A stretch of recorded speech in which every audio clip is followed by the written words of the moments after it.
Bem-vindos a este comemorativo de 90 anos de vida de Ana Bogoiu Greco. Para celebrarmos essa incrível trajetória de vida, vamos voltar um pouco no tempo e entender como tudo começou.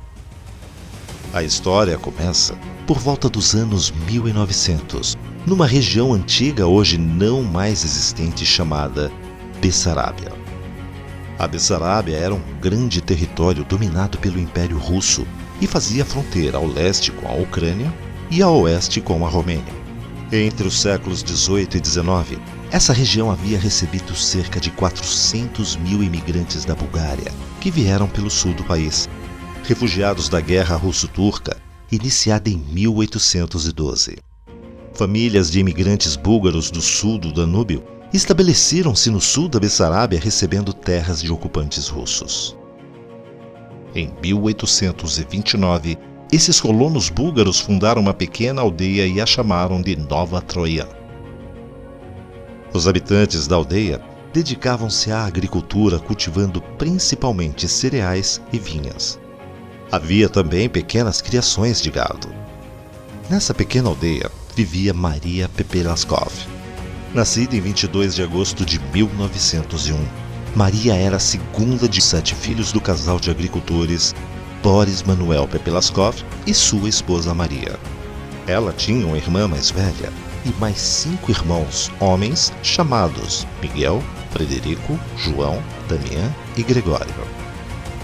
Nos anos que se seguiram ao nascimento de Maria, a vida dessa família de agricultores na região de Bessarábia não foi fácil. O pai, uma figura trabalhadora e determinada, enfrentava lutas diárias para prover o sustento de sua esposa e seus 7 filhos. Os desafios da época, como a instabilidade política, guerras e mudanças sociais, tornavam a subsistência ainda mais difícil. No entanto, mesmo diante de tantas adversidades, essa família encontrava força e união para enfrentar os tempos difíceis. Com trabalho árduo nos campos, eles cultivavam as terras férteis da Bessarábia, contando com a generosidade da natureza para colher o sustento. A vida dessa família na Bessarábia foi desafiadora, mas também revelou sua determinação e capacidade de superação. Em 1918, com o fim da Primeira Guerra Mundial e a queda do Império Russo, a Bessarábia foi desanexada de seu território, passando a pertencer à Romênia. Foram anos tumultuosos e Maria Pepelaskov enfrentou uma vida difícil na aldeia de Nova Troiana. Por volta de 1920, ela conheceu Ili Bogoev, um jovem descendente de regiões consideradas ciganas na Gagaúzia.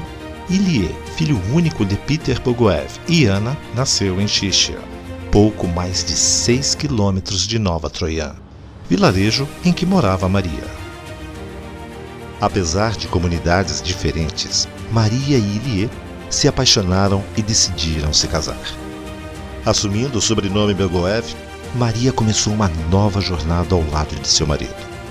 A vida seguia com desafios, mas juntos eles construíram uma família sólida, criando os 4 primeiros filhos: Ioan, Dominga, Helena e Maria. Com trabalho árduo e resiliência, eles buscaram dar a seus filhos uma vida melhor, superando as adversidades e construindo um futuro promissor, o que não foi totalmente possível. As incertezas na região se tornaram crescentes e alcançaram níveis insustentáveis, principalmente por conta dos elevados impostos que os colonos deveriam pagar ao governo semestralmente, sob pena de perderem as terras. Dessa forma, em 1926, com a promessa de oportunidades de uma vida melhor, os irmãos de Maria consideraram abandonar a Bessarábia, que se tornara a Romênia, e emigrar para o Brasil, destino muito procurado por europeus nesse período. No dia 19 de julho de 1930, foram emitidos passaportes para a família Bogoev em Bucareste, na Romênia. E em 24 de julho do mesmo ano, com visto em mãos, a família começou a viagem com destino ao Brasil. O trajeto levaria um total de 21 dias. saíram de Nova Troian para Galați, na Romênia, e subiram num trem que os levaria para Bucareste, também na Romênia. Passaram por Viena, na Áustria. A última etapa antes de saírem do continente seria no porto de Cherbourg, na França, onde finalmente embarcariam no transatlântico RMS Astúrias, que os traria para o outro lado do Oceano Atlântico.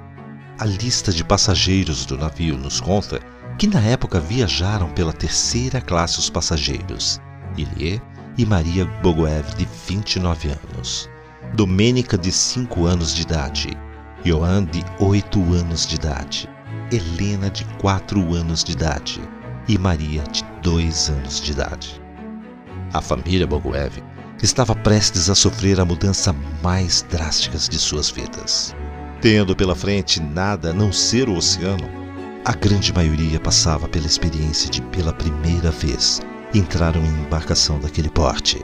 A novidade do ato e de todas as coisas que viam, em especial os marujos uniformizados e a figura imponente do capitão, o comandante do navio, faziam com que esquecessem a mudança para o desconhecido futuro das suas vidas. O vapor Astúrias, com procedência de Southampton, teve a sua primeira parada no porto de Cherbourg, onde a família embarcou. Dali, o navio passou por Vigo, na Espanha, e Lisboa, em Portugal. A próxima parada seria somente do outro lado do Atlântico, no Rio de Janeiro. E em mais um dia, no dia 16 de agosto de 1930, o navio inglês RMS Astúrias atracou no Porto de Santos, trazendo Ilie, Maria e seus 4 filhos. A chegada da família ao Brasil foi pelo Porto de Santos, que tinha ligação ferroviária direto com várias cidades do interior. Antes de seguirem viagem, os passageiros poderiam ficar alojados por alguns dias na hospedaria de imigrantes do Brás, até suas documentações ficarem prontas. Essa hospedaria viria a se tornar o Museu do Imigrante, que hoje é fonte essencial de pesquisa para todos os descendentes desses imigrantes. Muitas dessas cidades do interior tinham fazendas que recebiam famílias de imigrantes para o trabalho na lavoura. O destino da família Bogoev foi a cidade de Quatá, no interior de São Paulo. A 30 quilômetros dali existia a colônia Esperança, onde imigrantes búlgaros-romenos já haviam se instalado poucos anos antes. E Maria pôde reencontrar seus irmãos. Ali também viviam outros conterrâneos, como as famílias Grigov e Petkov. No ano de 1931, uma tragédia abalou profundamente a família. O filho primogênito, Ioan Bogoev, com apenas 9 anos de idade, veio a falecer em decorrência de uma meningite grave, que se manifestou de forma rápida e avassaladora. A perda do menino deixou Maria mergulhada em uma dor persistente, carregando consigo a marca da partida prematura do seu primeiro filho. Pouco tempo depois da trágica partida do primogênito, nasceu a primeira filha brasileira do casal, Catarina Bogoev.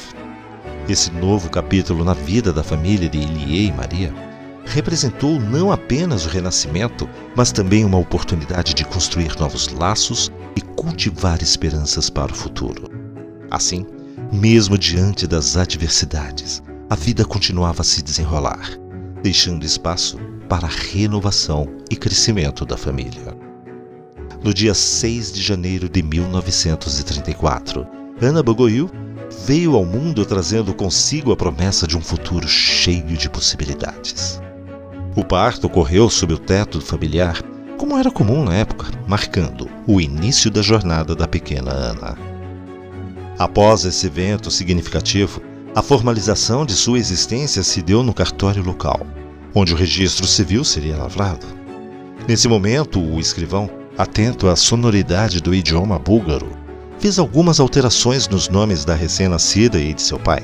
Assim, o sobrenome Bogoev foi abrasileirado para Bogoiu, proporcionando uma adaptação mais fluida ao português, enquanto o pai, anteriormente conhecido por Ilie Bogoev, passou a ser registrado como Elias Bogoiu. Ana e suas irmãs mais velhas, Dominga, Helena, Maria e Catarina, já frequentavam a escola dominical na Igreja Assembleia de Deus, Ministério do Belém, em Quatá. Desde muito pequena, Ana sempre foi apaixonada por música e, frequentando a igreja, conseguiu desenvolver seus talentos. Se aventurou a aprender a tocar bandolim, violino e piano. E um pouco mais tarde, participaria de orquestras itinerantes. Com a vida rural ficando cada vez mais difícil, a família começou a procurar novas atividades e oportunidades na capital. Foi então que, em 1946, a família Bogoev vendeu suas terras no interior e novamente entrou num trem em direção a outra cidade. O dia da partida estava frio e a lembrança dessa jornada retornam de forma muito emotiva. Até hoje, Ana se lembra de como seu pai cedeu seu próprio casaco para ela, para protegê-la do frio. Elias sempre tinha um cuidado especial com sua filha mais nova, o que marcou muito a vida de Ana. E foi assim que a família Bogoev se mudou para São Paulo. Passaram a trabalhar com a fabricação de calçados e, após uns anos, em 1952, fixaram residência na Vila Zelina, na mesma casa que conhecemos hoje, na rua Campos Novos.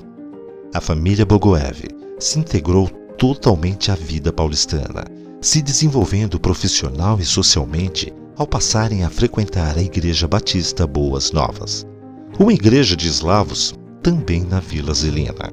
Em maio de 1959, Ana conheceu aquele que viria a ser seu marido, João Greco.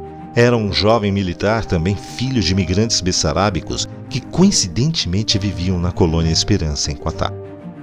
João era filho do casal Gabriel Grekov e Helena Petkov, e logo quando começaram a namorar, João levou Ana para conhecer seus pais e para pedir a bênção do casal. Os pais de João gostaram muito da jovem Ana e imediatamente aprovaram o namoro. Infelizmente, poucas semanas depois desse encontro, a mãe de João, Helena Petkov Gregov, veio a falecer, 3 meses antes do casamento dos dois. O casal apaixonado estava prestes a embarcar em uma nova jornada. Ana Bogoiu e João Greco, envoltos pelo amor, decidiram unir seus destinos para sempre. O cenário do compromisso foi o cartório da Moca, onde no dia 26 de setembro de 1959 trocaram votos e selaram sua união diante da lei. No entanto, o enlace deles não se limitou às formalidades do papel. Eles desejavam uma celebração sagrada para abençoar sua trajetória conjugal. Assim, dirigiram-se à acolhedora Igreja Batista Ebenezer, onde amigos e familiares testemunharam a cerimônia religiosa abençoada por sentimentos puros e pela promessa de uma vida repleta de amor e cumplicidade. Eles escolheram Poços de Caldas como destino para a lua de mel. Foi uma viagem marcada por uma atmosfera romântica e tranquila. Aproveitaram as belezas naturais da região, como as fontes termais, passeios pelos jardins e praças charmosas da cidade. Ali, criaram memórias que ficariam gravadas para sempre. É uma cidade especial para Ana e João, e a qual retornariam muitas vezes ao longo de suas vidas. A alegria que permeou o casamento de Ana Bogoiu e João Greco se multiplicou com a notícia da chegada do primeiro fruto desse amor, uma luz destinada a brilhar nas vidas do casal. Finalmente, em 17 de junho de 1960, Raquel Greco veio ao mundo, trazendo consigo a alegria que só um nascimento pode proporcionar. 5 anos depois, o casal foi agraciado com outro presente. No dia em que João completou 35 anos, nasceria sua segunda filha, Jaqueline, veio ao mundo no dia 8 de junho de 1965. Raquel e Jaqueline eram socialmente muito ativas e estavam sempre envolvidas em projetos sociais relacionados à igreja que frequentavam, a Batista Boas Novas. Como a igreja concentrava uma comunidade de eslavos bastante ativa, a família Greco se sentiu acolhida e floresceu. Raquel e Jaqueline desenvolveram suas habilidades educacionais e, depois de se formarem na APEC, Aliança Pro Evangelização das Crianças, passaram a ensinar as crianças na igreja. Enquanto isso, Ana também pôde desenvolver seus talentos musicais, participando ativamente dos projetos musicais da igreja como orquestras, que tocavam em várias igrejas da região. A década de 1970 estava chegando ao fim, e Raquel se aproximava de seu futuro marido Samuel Savikas. O pai de Samuel era Félix Savikas, que era lituano, e sua mãe era Angelina Antoniassi, descendente de italianos que imigraram para São Paulo. A família Savikas também frequentava a mesma igreja da região, a Batista Boas Novas. Samuel e Raquel tinham a mesma idade, mas mesmo frequentando a igreja desde pequenos, nunca tinham tido amizade. Foi uma situação trágica que acabou aproximando os dois. A morte da irmã mais velha de Samuel, Ruth, que também era membro da igreja e amiga de Raquel. A paixão foi instantânea e o casamento da primeira filha de Ana aconteceu em 1979. O casal foi morar em Praia Grande, no litoral paulista, onde permaneceria por mais de 20 anos. Em setembro de 1979, a família cresceu mais uma vez. Nasceu o primeiro neto de Ana e João, Samuel, mais conhecido como Samuelzinho para diferenciar do pai, de mesmo nome. Se as idas de João e Ana para o litoral já eram comuns, agora que tinham um neto para mimar, passaram a ficar mais frequentes ainda. Em 1981, nasce a segunda neta de João e Ana, a Sara, ou Sarinha, como eles chamavam. Agora, todas as datas festivas eram comemoradas com os netos. Foram incontáveis festinhas de aniversário, natais, férias escolares, passeios e viagens. Com as filhas crescidas e mais independentes, Ana e João puderam aproveitar mais a vida. Ana passou a se dedicar a algo que sempre gostou muito: viajar. Sempre que podia, viajava com o marido e com os netos. E foram muitas viagens dentro do Brasil e também para o exterior. Poços de Caldas era um destino frequente, mas também visitaram muitas vezes Curitiba para visitar a sua irmã Maria, Praia Grande para ver os netos e a filha Raquel, e as cidades do interior paulista como Campos do Jordão, Serra Negra, Atibaia e Amparo. Os anos de 1980 passaram no sopro, e em 1989 nasce o terceiro neto de Ana, o Silas, que sempre foi chamado de Silinhas. Como não poderia deixar de ser, o caçulinha da família foi muito mimado pelos avós e também pelos dois irmãos mais velhos. Ser avó deu a Ana novos propósitos. Ela se tornou uma avó extremamente dedicada, amorosa e criativa. Sempre que podia, estava na cozinha preparando os lanchinhos e os bolos das festinhas de aniversário. Ao longo dos anos, vários são os pratos que podem ser lembrados. O pudim, a maionese com bastante palmitos e ovos, ou o frango assado com batatas, pelo qual João era fascinado. Os presentes de Natal e aniversário também eram um capítulo à parte. Sempre sabia o que dar para fazer a alegria dos netos.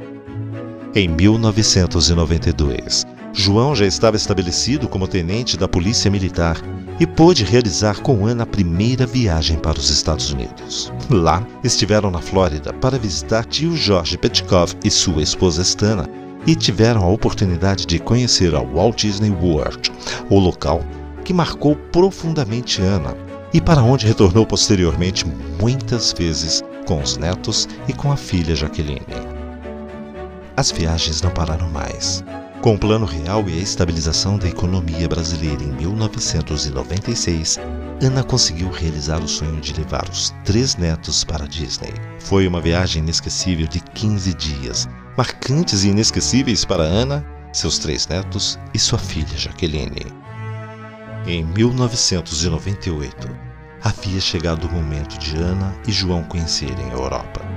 Lá, realizaram um grande sonho dos dois: ir para a Bulgária para conhecer a terra de seus antepassados.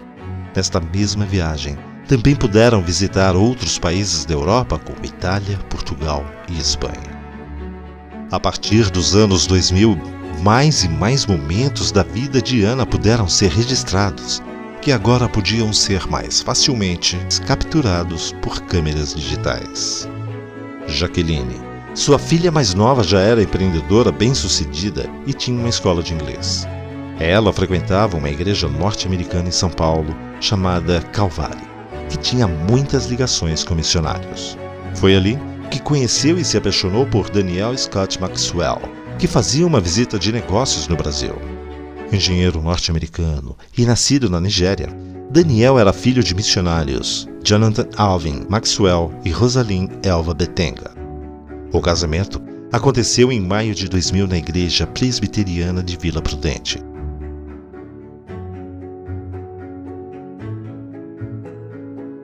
Jaqueline e Daniel passaram alguns meses em missões na África e depois foram morar nos Estados Unidos. Em 2002, a família cresceu novamente. Nasceu seu quarto neto, o James, filho de Jaqueline e Daniel. Se a distância entre os países era grande, a alegria de se verem avós novamente conseguiu ser maior ainda. As vindas de Jaqueline para o Brasil eram constantes. Assim, os avós podiam matar as saudades que tinham do novo netinho. 2006 foi um ano muito triste. João Greco vinha lutando contra uma diabetes agressiva e problemas vasculares, e acabou falecendo nesse ano. Ana, depois de um próspero casamento de quase 50 anos, ficou viúva. Quem conheceu João Greco vai se lembrar das suas conversas, das suas piadas, do seu amor pelo futebol. As filhas podem se lembrar de suas pequenas aulas de história em que fazia longas explanações sobre os movimentos migratórios entre Bessarabia e Bulgária. Os netos vão se lembrar das brincadeiras na praia e também de sua paixão pela música mexicana e espanhola, ouvindo incansavelmente os discos dos Trios Los Panchos e de Sarita Montiel. Também falava russo, um idioma que foi bastante útil na carreira militar, principalmente quando participava de comitivas de segurança de celebridades russas, incluindo a do primeiro homem a ir para o espaço, Yuri Gagarin, quando este visitou São Paulo.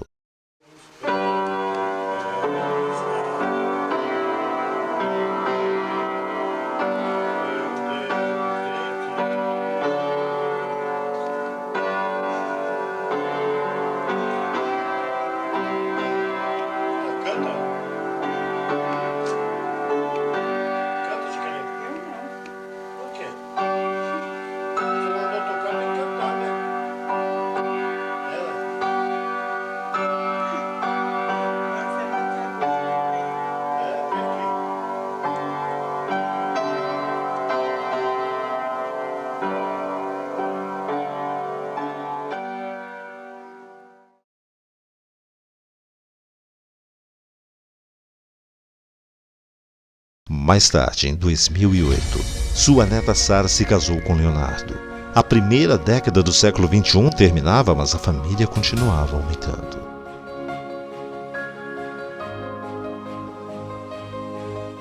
A partir de 2010, muita coisa aconteceu na vida de Ana. Foram passeios, aniversários e festas. Também teve muitas viagens ao exterior para visitar sua filha Jaqueline e seu neto James. Seu passaporte ficou muito carimbado durante essa época.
Em 2018, outro sonho foi realizado.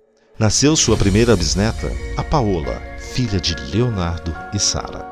A vinda de outra criança para a família reacendeu as brincadeiras, as preocupações, os mimos, os choros de toda a agitação que só as crianças conseguem trazer.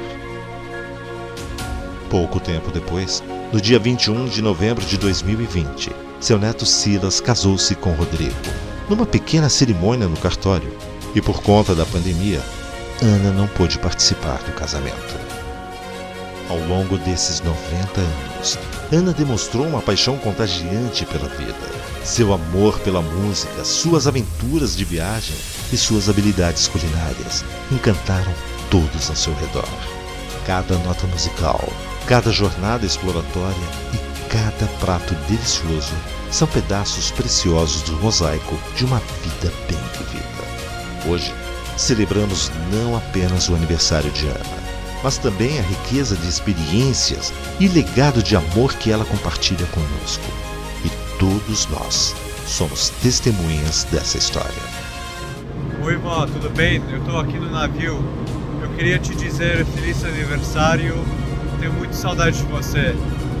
Eu te amo muito. Um beijo. Eu tô orando pra você e pra sua fé e pra você ficar firme, tá bom?